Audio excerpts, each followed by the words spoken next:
Bonjour ou bonsoir selon l'heure à laquelle tu regardes cette vidéo. Moi c'est Sylviane Simo et sur cette chaîne on parle de bourse scolaire, de formation professionnelle et pour finir de mindset. Ah oui, car j'ai constaté que pour obtenir un certain nombre de choses dans cette vie, il faut être prêt à aller à la recherche de cette chose, mais aussi être prêt psychologiquement à pouvoir obtenir cette chose. Sinon, lorsqu'elle arrivera, tu ne seras pas capable d'en faire bon usage. Et ça serait vraiment dommage. Avant de commencer le thème de cette vidéo, je tiens à remercier tous mes abonnés. Merci de me suivre, merci de m'encourager et merci de regarder les vidéos. Aujourd'hui, on va parler des différentes catégories et des métiers qui sont inclus dans cette catégorie en ce qui concerne les formations professionnelles en allemand. Et ce que tu dois savoir, c'est que ces informations, je les ai prises sur le site de l'agence de l'emploi ici en Allemagne. Et toutes les autres informations que je te donne, j'essaie de les piocher sur des sites vraiment accrédités.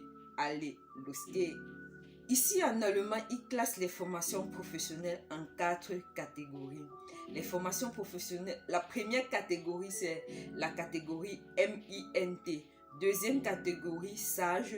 Troisième catégorie, c'est les formations réglementées. Et quatrième catégorie, ce sont des formations qui se font sur 2 années scolaires.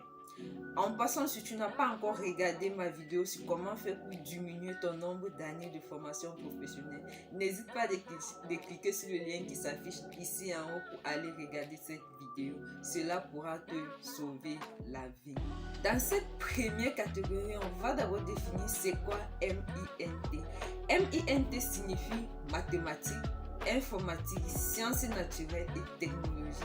Donc, si tu veux trouver un emploi ou une formation professionnelle dans le domaine de mathématiques, tu peux postuler pour les postes comme assistante mathématique et technique ou encore assistante de quelqu'un qui développe des logiciels dans le domaine de mathématiques et technologie. Si tu veux trouver un travail dans le domaine de l'informatique, tu peux postuler pour des postes comme assistante informatique de façon générale ou assistante informatique dans le domaine des médias ou encore assistante informatique dans le domaine des logiciels, ceux qui développent des logiciels pour vendre. En ce qui concerne les métiers de la science naturelle, tu peux postuler pour les postes suivants: assistante en technologie alimentaire, assistante en technologie agricole ou encore technicien de laboratoire de peinture. Il y en a encore, ce que tu dois noter, c'est qu'il y en a encore plusieurs. Ceux-ci, c'est juste ceux que j'ai notés pour citer ici. Le lien se trouve en bas de la vidéo. Donc, si tu as besoin de plus d'informations, il faut aller cliquer sur ce lien-là pour chercher. En ce qui concerne les matières de la technologie, tu as des filières suivantes: testeur de matériaux, mécanicien d'outils ou encore technicien dentaire. Il y en a plusieurs. Dans cette deuxième catégorie, on trouve des formations professionnelles de SAGE.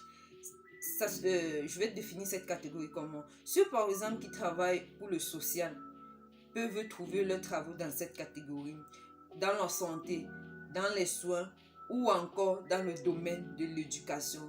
Ils ont besoin, pour avoir beaucoup plus d'informations, pour chercher vos filières de façon, comment on dit ça, carré sur internet, pour qu'on ne vous envoie pas différentes informations pour vous aider. Vous allez sur internet, vous tapez formation professionnelle SAGE, Oda Beruf SAGE, et puis là vous auriez plusieurs informations. Comme filière ici, on a comme filière dans cette catégorie, on a adjoint de santé et services sociaux, on a spécialiste à domicile et familial, on a infirmière auxiliaire en formation médicale, on a infirmière en éducation sociale et pour finir, on a assistante sociale. Mais je répète encore, il faut noter qu'il existe plein d'autres filières. Il faut cliquer sur le lien pour aller chercher plus d'informations.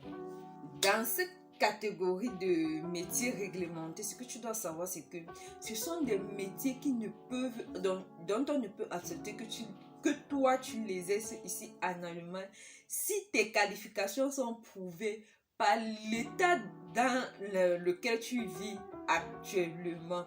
Donc, si tes qualifications ne sont pas prouvées par cet état, tu ne peux pas exercer dans ces métiers. Exemple de métier, le métier de médecin, le métier d'architecte, le métier de maître opticien ou encore maître boulanger. Il existe encore bien d'autres, bien sûr. Ce qu'il faut savoir en ce qui concerne les formations professionnelles sur 2 années, c'est qu'elles peuvent continuer sur 3 ou 3 années et demie ou pas. Lorsque tu finis tes 2 années, tu peux directement commencer à travailler, comme tu peux aller faire une spécialisation d'1 an ou d'1 an et demi pour pouvoir avoir la possibilité d'évoluer en entreprise. Mais cependant, il existe des formations professionnelles dont tu ne peux pas continuer. En fait, elles se font uniquement sur 2 ans. Exemple, comme ceux qui s'occupent des matériaux dans des mines. Je ne sais pas quel est leur métier. Je ne sais pas comment, je savais pas comment je pouvais traduire le nom de ça de l'allemand pour le français. Du coup, je vais juste définir. Ceux qui s'occupent des matériaux dans des mines.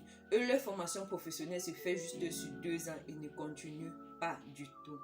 Et les exemples suivants sont ceux qui se font sur 2 ans et tu peux avoir la possibilité de continuer ta formation pour être spécialiste en quelque chose. Hier, on a tailleur de retouche. Tu peux faire 2 ans pour être tailleur de retouche, mais ensuite tu peux continuer pendant une année et demie pour être par exemple tailleur personnalisé ou encore tailleur de textile et mode.